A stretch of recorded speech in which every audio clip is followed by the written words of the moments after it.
Oromoon saba bal'aa gaanfa Afrikaa keessa qubatee bal'inaan jiraachaa jirudha. Sabni kun hayyootaa fi gootota hedduu qaba.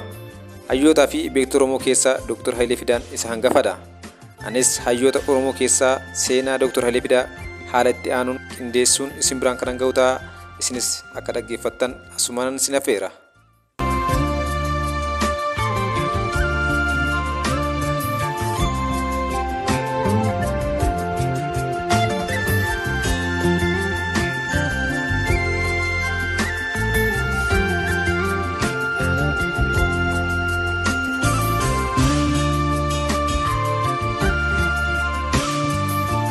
Hayilee Fidaa Wallagga Bahaa magaalaa Arjootti dhalatee Naqamteetti guddate. Hayileen barnoota sadarkaa tokkoffaa mana barumsaa Arjootti yoo baratu, sadarkaa giddu galeessaa ammoo Naqamtee mana barumsaa yeroo sanaa mana barumsaa sadarkaa lammaffaa Haile Sillaasee tokkoffaa jedhamutti barate. Barnoota isaatti moofuun sadarkaa lammaffaa Finfinneetti mana barumsaa Jeneraal Wengeetti barachuudhaan qabxii olaanaadhaan xumure. Kana booda barsiisaa ta'ee qacaramuun Dadaritti waggaa tokko barsiisaa ture. Bara 1961tti Hayileen Yuunivarsiitii Finfinnee galee barnoota jiyooloojii baratee qabxii guddaadhaan eebbifame. Dr. Hayileen barataa cimaa ture. Barnoota sadarkaa lammaffaa A10 fi B2 xumure. Yuunivarsiitiitti ammoo qabxii 4 fiduudhaan barataa kabajaa ta'ee eebbifame. Erga eebbifamee booda achuma Yuunivarsiitii Finfinneetti Dipaartimentii Jiyooloojiitti gargaaraa eebbifamaa ta'ee akka barsiisaatti qacarame.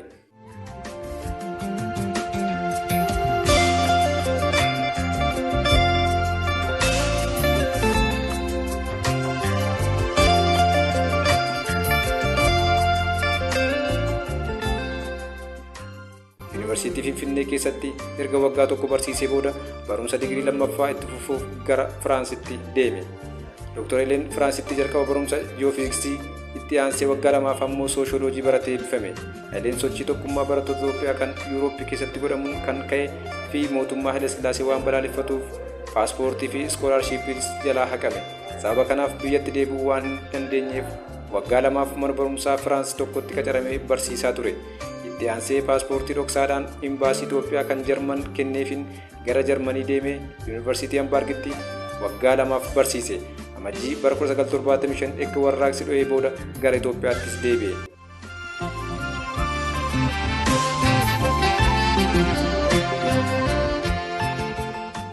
Yeroo Firaansi turetti Hayileen maarkizimii Sooviyeetii fudhatee ture. Reenee Laafoort akka jedhetti Hayileen miseensa paartii Kooministii Firaans ture. Waamicha dargiin Itoophiyaanonni baratan gara biyya isaaniitti deebi'anii akka tajaajilan godhe fudhachuun Hayileen bara 1975 keessa gara biyya achas deebi'e. Naggaadee Goobazee kan achuma Firaansitti barachaa ture wajjin naannoo Yuunivarsiitii Finfinneetti mana kitaabaa tarkaanfataa bane.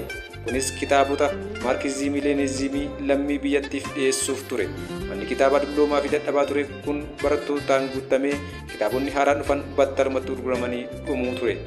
Oduma baay'een turiin Hayileen dargii biratti qofa odoo hin taane hoogganaa dargii Mangistuu Hayilamaariyaam biratti beekame. Dargiin yeroo sanaa deeggartoota siivilii fi gorsaa maarkizimii Leenizimii barbaadaa ture. Muddee bara 1975 barreessaan dargii kutaa biiroo dhimma ijaarsa uummataa kan yeroo kan Ingiliffaan Poomo'aa jedhamu dhaabe. Hayileen Fidaas hoogganaa godhe. Kaayyoon Poomo'aas dargiin deeggarsa uummata biratti akka argatu gochuu qofa odoo hin taane siiviloota bitaa warra kaan dhaqqabuu ture. Hoogganaa kutaa kanaa ta'ee odoo jiruutii kan Dr. Hayileen sagantaa warraaqsa dimokiraasii biyyoolessaa kan qopheesse. Dookimentiin kunis dhaadannoo Itoophiyaatti qidemu jedhu kan dargiin akka kallattiitti fayyadamaa ture garuu kan ifa hin ta'in bakka bu'e. Tokkummaa warraaqsa hojjettootaa qonnaan bulaa fi burjaa xiqqaa tarkaanfatatiin fiwudaalizimiin, impeeriyaalizimii fi kaapitaalizimiin barbadaa'anii dhumarratti Riippubilika Dimokiraataa Uummata Itoophiyaa uumame. Mangistuun warraaqsa dimokiraatawaa biyyaalessaa fudhatame hojiirra ooluusaa hiriira eebila 20,1976 beeksise.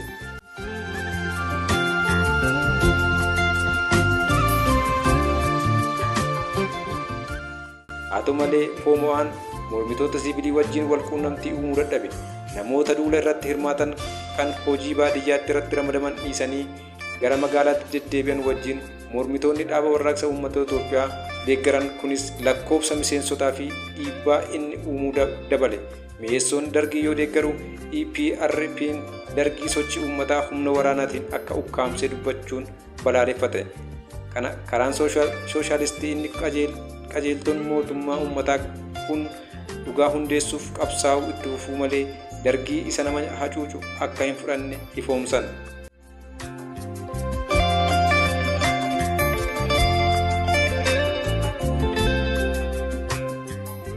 Shoora dargiin warraaqsa Itoophiyaa to'achuu keessatti bahachuu qabu irratti garaagarummaa hadhaawaa qabaatan iyyuu Meessoonii fi EPRP'n sagantaa wal fakkaatu baasan.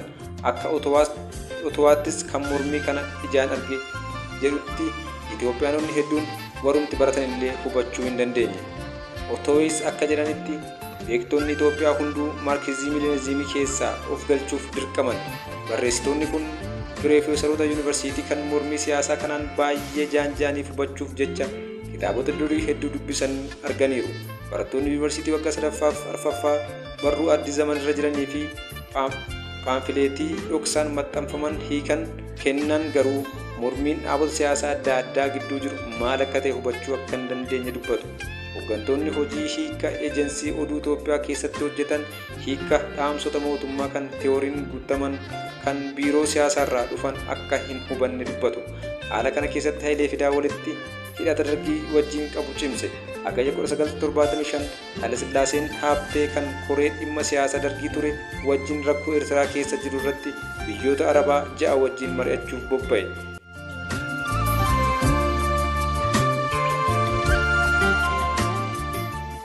Jechaan wal mo'uu dadhaban mormitoonni kun gara tarkaanfii humnaatti ce'an. Namni jalqaba tarkaanfii irratti fudhatame Tewoodor Baqqalaa yoo ta'u gaafa guraandhala 25/1977 ajjeefame. Tewoodor Baqqalaa miseensa Meessoon fi hoogganaa tokkummaa hojjettoota guutuu Itoophiyaa ture. Kun jalqaba goolii diimaa ture.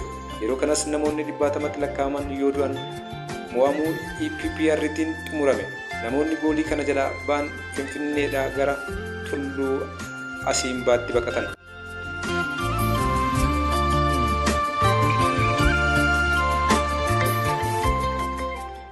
EPRP'n baqatuyyuu haalli jiru Hayilee Fidaafis ta'ee Meessooniif hin fooyyofne.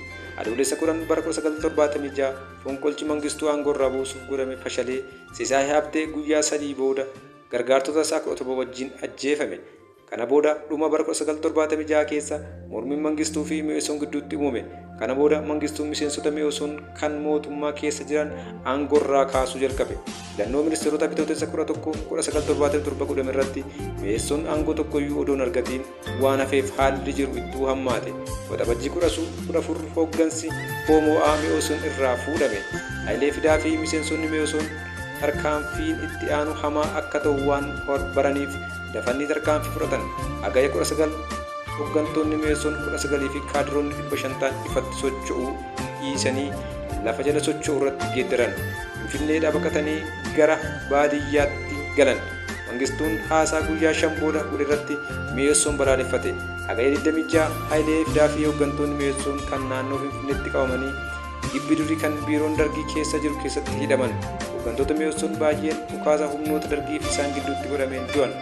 Naggadee Gobazee qofaatu gara Yamanitti baqatee lubbuun hafe.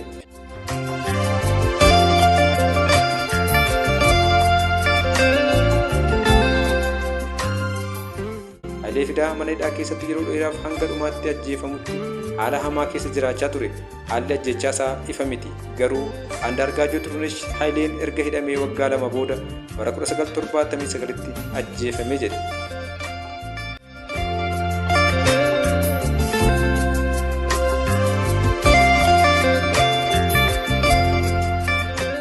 Dr. Hayilee qubee afaan Oromoo uumamuu keessatti nama gahee guddaa qabu ture. Yeroo Yuurooppii jiru Hayileen miseensa garee barattoota Oromoo kan qorannoo irratti xiyyeeffatuu fi kan garee qorannoo barattoota Oromoo godhamuun ture.